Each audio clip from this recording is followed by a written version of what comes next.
Bienvenido a Neuron Energy Talks, un podcast de estrategia de negocios enfocado en la industria energética.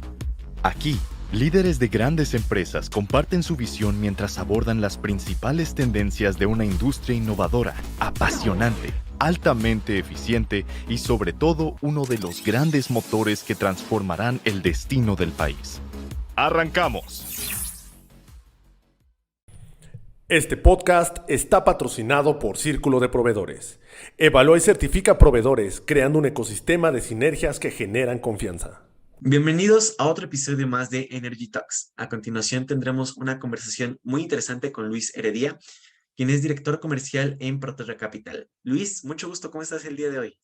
Un placer, Antonio. Todo bien, muchas gracias. Qué bueno, Luis, Espero que me da tú mucho también. gusto. Gracias. Excelente, Luis. Pues si quieres entramos en materia. Claro Cuéntanos que un sí. poco acerca de Proterra Capital y qué portafolio de soluciones podemos encontrar aquí. Claro, mira, el Proterra nace con la intención de promover el tema de eficiencia energética alrededor del 2012, ya hace más de 10 años. Y la primera idea tenía que ver con disminuir consumos de los usuarios. Con esto se hicieron varios proyectos, principalmente con cambio o actualización de equipos. Y posterior a esto, en el 2015, con las oportunidades que había de generación de energía por parte de privados, nos empezamos a conectar más en ese sentido, ¿no? Entonces, fue muy conveniente para todos. Empezamos a desarrollar las líneas de generación de energía y hoy en nuestra oferta integral está tanto la parte de eficiencia energética, que sigue siendo una columna importante de nuestras operaciones, que es básicamente actualización, reitero, de equipos energéticos para mejorar los consumos o optimizarlos, porque son equipos pues, más nuevos, más eficientes, valga la redundancia del concepto, y ya también con la parte de generación, y hacemos la generación en sitio, limitado solamente a generación distribuida exenta, es decir, que no pasa 500 kilowatts, y a través de tres fuentes principales, o tres tecnologías más bien principales, que es la solar fotovoltaica, la solar térmica y la parte de cogeneración con motores a gas natural. Básicamente esa es hoy la oferta de Proterra y bueno, pues un poquito del contexto. Interesante justo este punto, justo donde se basa su inicio, que es identificar, ¿no? En dónde las compañías están teniendo fugas, porque, pues, bien, si hacen esta transición hacia una energía, pues, limpia, renovable, si siguen teniendo fugas, pues, bueno, nunca van a ver el beneficio, ¿no? Y qué importante es este paso. Correcto. Y, pues, cuéntanos un poquito, ¿qué es un activo energético renovable descentralizado? ¿Y cuáles son los retos más grandes en cuanto al desarrollo y la construcción de estos proyectos que ya nos estabas comentando? Claro. Básicamente el entendimiento de nosotros como un activo energético es porque en el valor principal como Proterra no es solamente el hecho de entregar un sistema de generación en sitio funcionando, sino la posibilidad de hacerlo a través de mecanismos de financiamiento a largo plazo. El principal es arrendamiento puro. Y eso se convierte en un activo porque al final nosotros invertimos en una construcción inicial para que en conjunto con el cliente, a lo largo del periodo, que normalmente son periodos de 10 años, vamos rentabilizando la funcionalidad del equipo, ¿no? En donde pues el cliente tiene los ahorros energéticos correspondientes a disminuir o a cambiar las fuentes de generación, los impactos ambientales positivos y nosotros, pues, el cobro de la renta de los equipos en este largo plazo, ¿no? Entonces, al final, esto está produciendo para ambos, o sea, tanto para el usuario final como para nosotros como Proterra, y es lo que lo convierte en un activo, ¿no? Un productor, digamos, de beneficio. Y sí, estamos vinculados de alguna manera enfocados y limitados solamente a la parte energética. Esto lo comento porque muchas veces la parte de financiamiento pues se antoja para intentar financiar otro tipo de cuestiones. Se ha pensado pues en cuestiones similares como el tema del agua, como toda la parte de manejo de residuos y estos asuntos. Eso nosotros no lo hemos hecho, nunca ha estado como dentro del scope, del alcance, y eso es principalmente porque no hay un elemento que justamente funja como un activo, ¿no? Que genera una rentabilidad y en el largo plazo, cuando se termina el periodo, digamos, de cobro o de pago, dependiendo de cómo se esté viendo, pues el activo sigue funcionando, ¿no? Por eso es un activo, porque pues, es un elemento vivo que terminando de rentabilizarse, sigue dando una productividad al usuario, ¿no? Entonces, mantenemos ese concepto, nos mantenemos en esa línea, porque es la que creemos que da mayor valor en el mediano y largo plazo.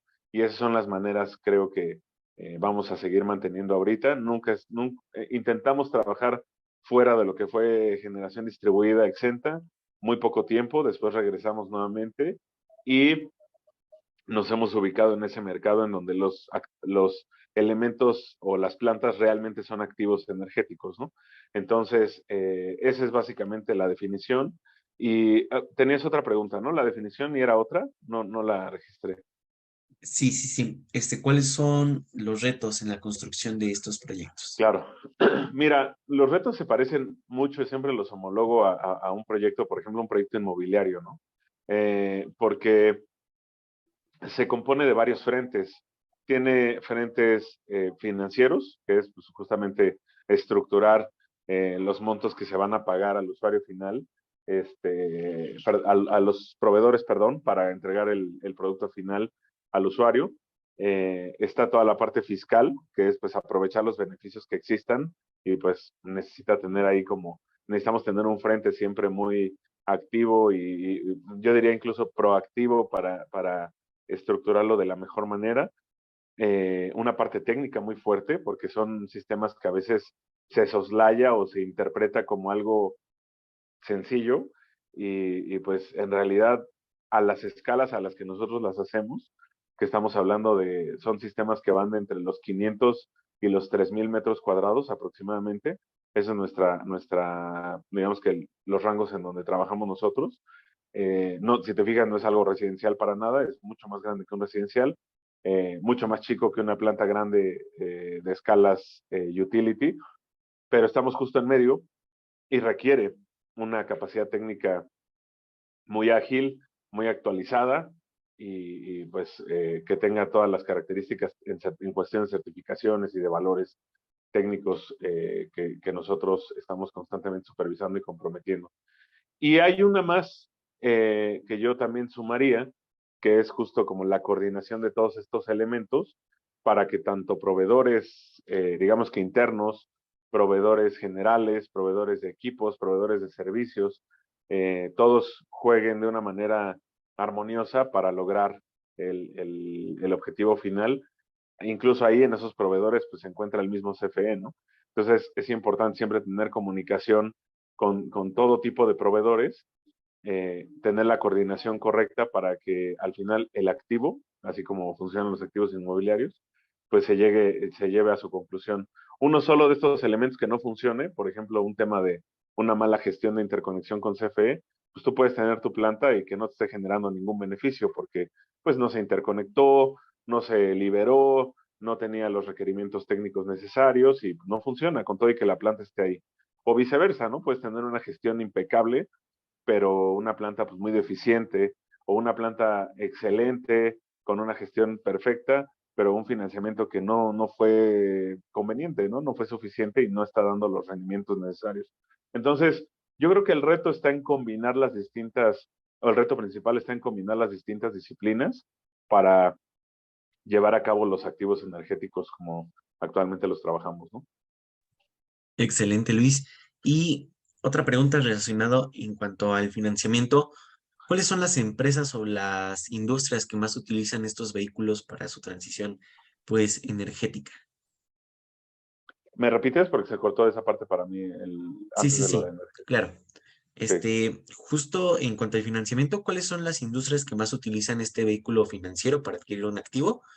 Y pues en cuanto a sus proveedores, ¿cómo es su selección? Es decir, después de hacer el análisis en la empresa, ¿cómo ustedes dicen a lo mejor este tipo de servicios y que te sirve. Sí, mira, en cuanto a la industria, es algo complicado porque en realidad es todavía como que en cuestión comercial e industrial es muy poco lo que se hace. Hoy, lo que en generación distribuida se construye, hay muchísimo de residencial. Ese es, yo te diría que probablemente en cantidad de contratos de interconexión, todavía siga siendo la gran mayoría. En la parte de industria y comercio, es difícil todavía ubicar una tendencia, pero lo que sí hemos encontrado es que hay una, vamos a llamarle como una alta probabilidad de que aquellos sitios que estructuralmente tengan más techos y que esté equilibrado con su consumo son a los que más les interesa. ¿A qué me refiero con esto? Te voy a poner un ejemplo. En hotelería es buenísimo el sistema hasta que se dan cuenta que los techos son muy limitados. Es un consumo de un sitio vertical. Entonces tú tienes muchos techos, perdón, muchos pisos, llegas hasta el techo que es donde puedes poner los paneles o incluso en los estacionamientos, pero no te da para cubrir todos los consumos que tiene el hotel porque es una construcción vertical. Hoteles, hospitales, se repiten cuestiones similares, ¿no? Dependiendo de su consumo, pero algo así. O al revés, tienes una industria que en muy poco espacio, por el tipo de equipos que está utilizando, tiene una carga pues muy elevada, ¿no? Entonces, esa carga elevada no te da, por mucho que le llenen los techos que tenga y por mucho que sean varios, a veces te encuentras con la limitante o de los techos o de la regulación, porque como te digo, al menos nosotros no pasamos de 500 kilowatts por la regulación exenta. Entonces, ese tipo de industrias, pues a veces no les encanta porque la proporción que la planta, ya sea por pequeña o porque respecto a su consumo se ve pequeña, pues no les da lo que necesita, ¿no? Entonces, ahí no tenemos, te diría que, tanto éxito.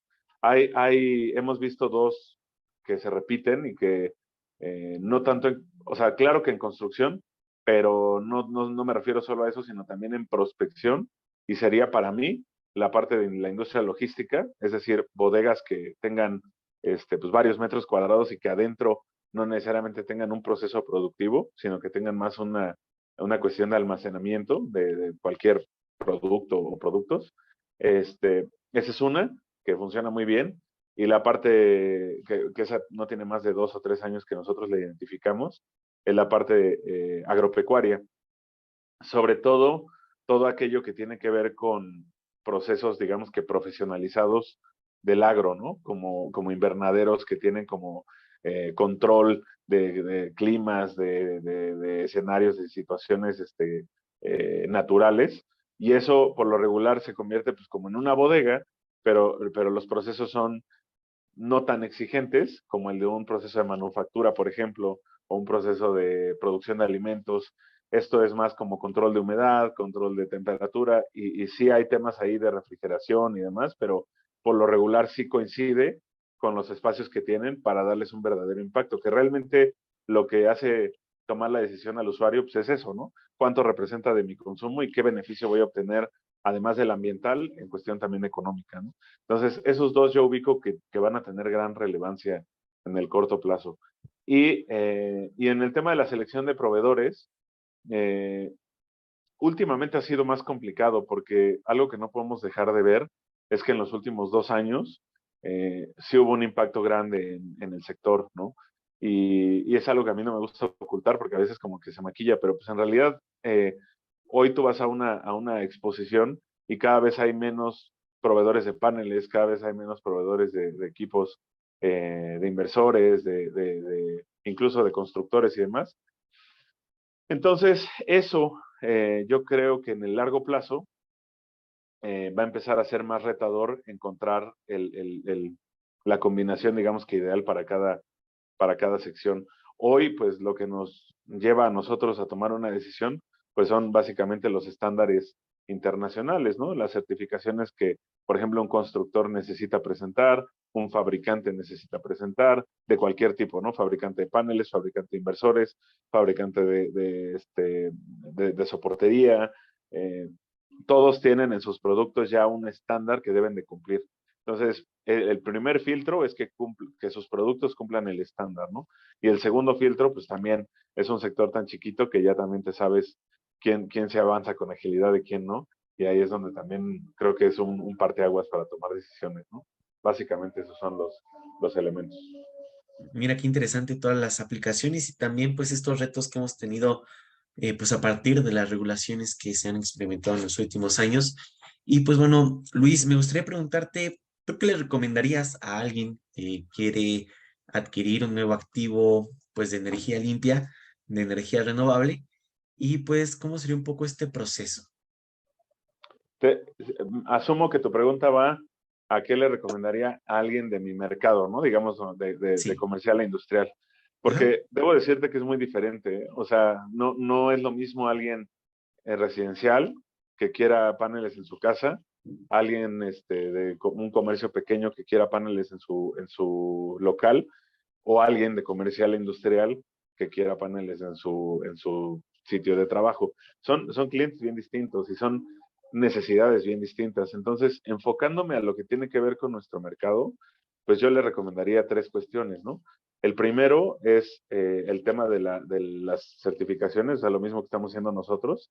Eh, Algo que queremos trabajar nosotros en el sector es buscar generar como una especie como de, no es llamarle instructivo o de carta mínima de requerimientos que debe de tener un panel solar, que debe de tener un inversor, que debe de tener tal, de tal manera que cualquiera, o sea, que está a la vista de todos y que cualquiera se pueda meter, hoy actualmente estamos en la época de la comunicación, ¿no? Entonces lo puedes poner en cualquier lugar, en cualquier plataforma en la que cualquiera pueda tener acceso, en alguna página o algo así, en donde se pueda verificar que lo que te están cotizando cumple con los requisitos mínimos de calidad, ¿no? Ese es lo primero, cotejar que se cumple con esa parte. Lo segundo es el tema, pues evidentemente, de si se va a hacer vía inversión del cliente, pues sí asegurar contratos y fianzas que permitan al menos tener eh, la inversión resguardada, ¿no? Porque evidentemente no quiero pues, hacer de esto como una mal habla de nadie, pero pues yo me he llegado a enterar de un par de situaciones en donde pues de repente el constructor ya no está, ¿no? Entonces, ¿con quién lo estás revisando? ¿Qué referencias tiene? Y reitero, ¿no? Un buen contrato y un afianzamiento correcto, creo que pueden asegurar perfecto la inversión que está poniendo el usuario. Y un tercero es el tema de las expectativas. Yo creo que a veces por vender habrá quien proyecte expectativas mucho más elevadas de las que deberían de ser, ¿no? Y eso pues, no siempre es bueno, ¿no? Es bueno para la venta, pero ya a la hora de la operación, pues hay temas que se tienen que corregir, hay temas que se tienen que ajustar, hay temas que no salen como se esperaban.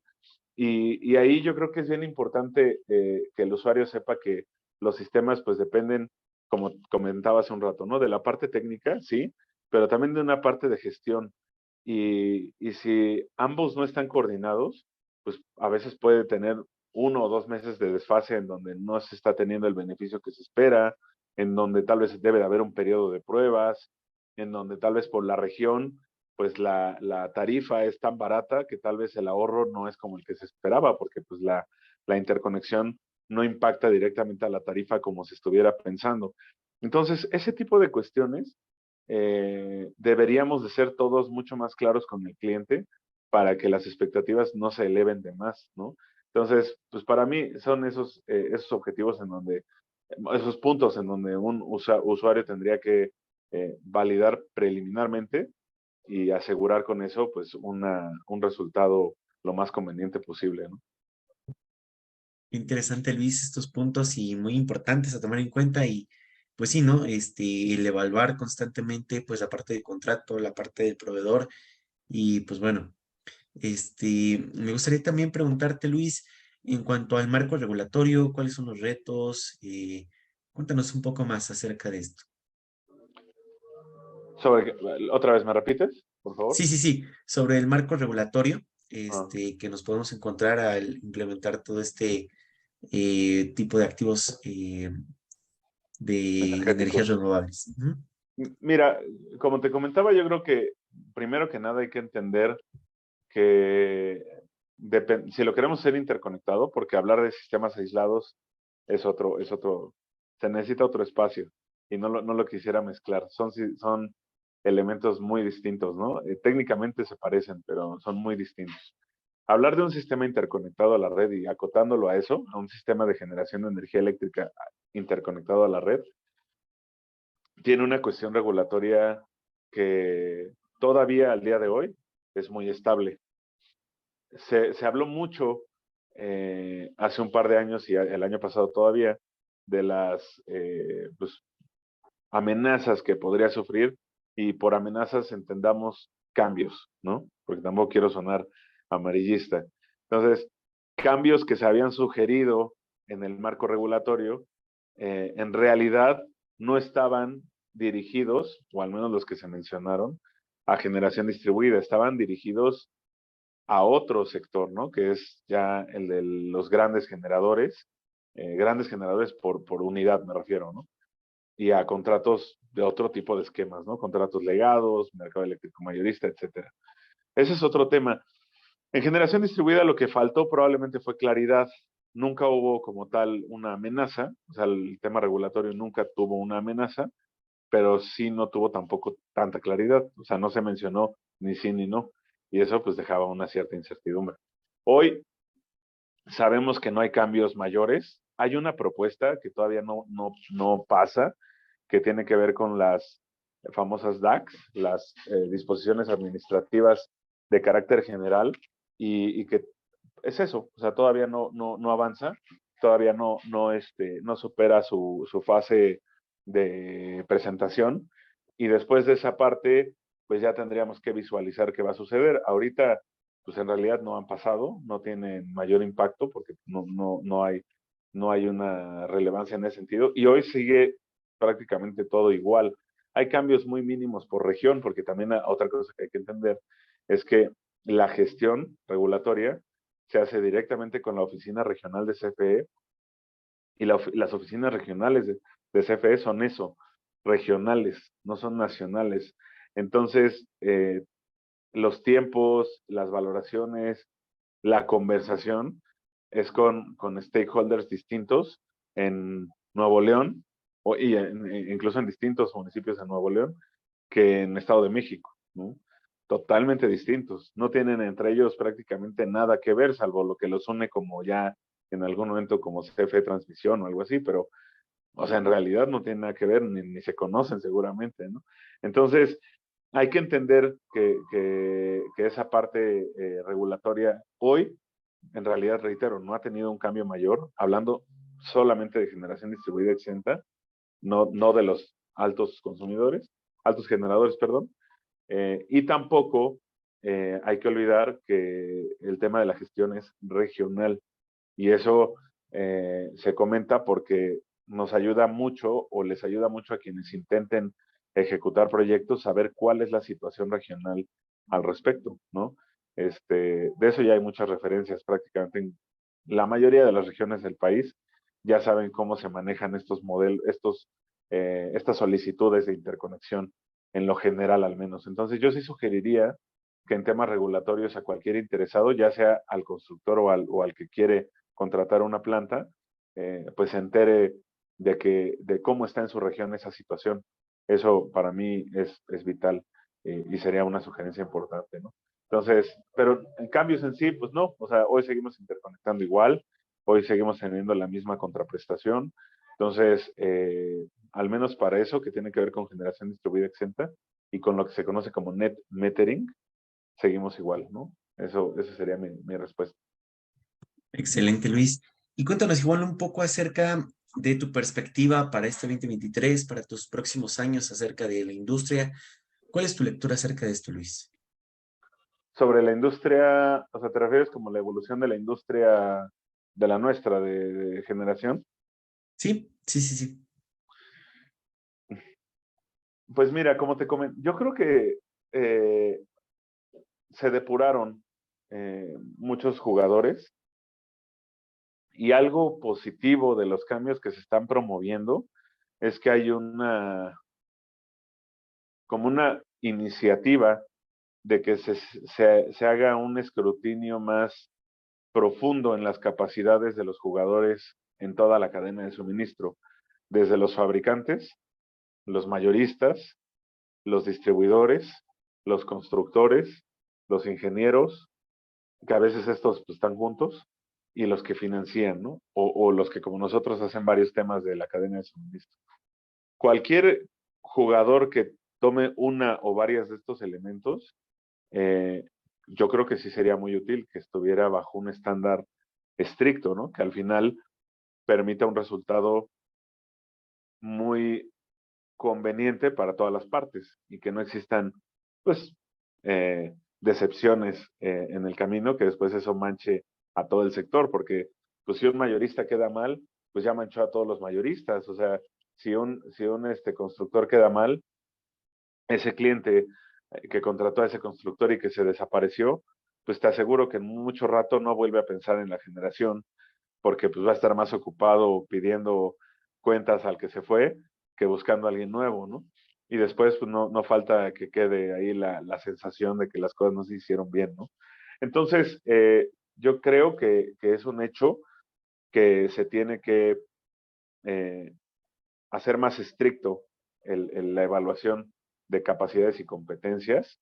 Y si se logra esa cuestión en nuestro sector y con la depuración que hoy ha existido por cuestiones de mercado, propias de mercado, yo creo que augura o espera un sector todavía pequeño, pero muy fuerte, y que con esa fortaleza pues pueda ir creciendo no solamente en los que estamos jugando hoy, sino con nuevos colaboradores, con nuevas tecnologías, con nuevos competidores. La competencia siempre es buena, entonces con nuevos competidores, con nuevos participantes, y eso al final a cualquier sector le conviene, y eso es a lo que yo considero que va a estar tendiendo los siguientes pasos, ¿no?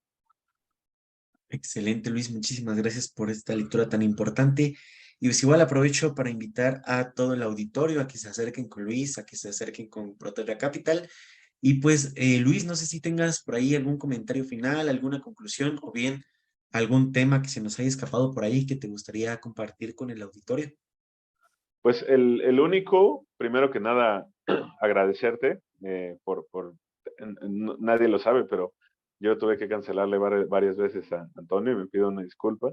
Entonces, agradecerte porque un sector que me faltó mencionar, así de manera concisa y concreta, es justamente los promotores o los que se encargan de la difusión de todos estos temas, ¿no? Entonces, pues quiero primero que nada agradecerte, Antonio, y como conclusión, pues felicitarlos y motivarlos a que sigan haciendo pues un trabajo muy profundo y cada vez más nutrido de la promoción de estos temas que tienen que ver con energía, porque en nuestro país ya está por demás dicho que hay mucha posibilidad de generar y todo esto, eso se dice en todos lados, pero más allá de eso, eh, no hemos corrido a las velocidades que están corriendo en otras partes de Latinoamérica, con un potencial mucho, muy grande, y eso, más allá de verlo como algo como de queja, vamos a llamarle, podemos verlo como una gran oportunidad. Entonces, yo sí quiero felicitarte y felicitar a tu equipo porque tengan el interés de seguir promoviendo estos temas que a la larga van a hacer, seguramente a todos, van a hacernos más fuertes, van a hacer las soluciones más conocidas y van a hacer los impactos más grandes en términos ambientales, en términos económicos y evidentemente en la sostenibilidad o sustentabilidad de nuestro planeta, ¿no? Que al final los que estamos aquí debemos de tener como primer interés esa parte, ¿no? Entonces, gran trabajo de la parte de difusión, ojalá no lo dejen de hacer, ojalá siga habiendo más eventos, ojalá siga habiendo más foros de discusión y que esto, sin que se politice, se haga muy abierto para que haya mucha discusión y para que cada vez sea mejor, ¿no? Básicamente. Entonces, pues muchas gracias y felicidades a todos. Al contrario, Luis, te agradecemos mucho tu participación y pues también que seas parte de este cambio tan necesario que tenemos y como tú dices, esta gran oportunidad que tenemos en pie para dar esta transición y pues como tú dices, también ponernos a correr con todo este tema de generación de energía limpia. Y pues sí, después de algunos movimientos ahí en las agendas, pudimos tener esta conversación. Y pues te agradezco muchísimo, Luis, y nos vemos en el próximo episodio. Gracias, hasta luego. Gracias por acompañarnos a un episodio más de Neuron Business Talks. Sigue la conversación en vivo en nuestros foros de negocios del sector automotriz, minero, energético, tecnología y petróleo. También te invitamos a seguirnos en nuestra página neuronbusinessgroup.com, nuestras redes sociales y suscríbete a nuestro newsletter, donde recibirás información de primera mano sobre nuestras entrevistas y eventos exclusivos de la comunidad de Neuron Business Media.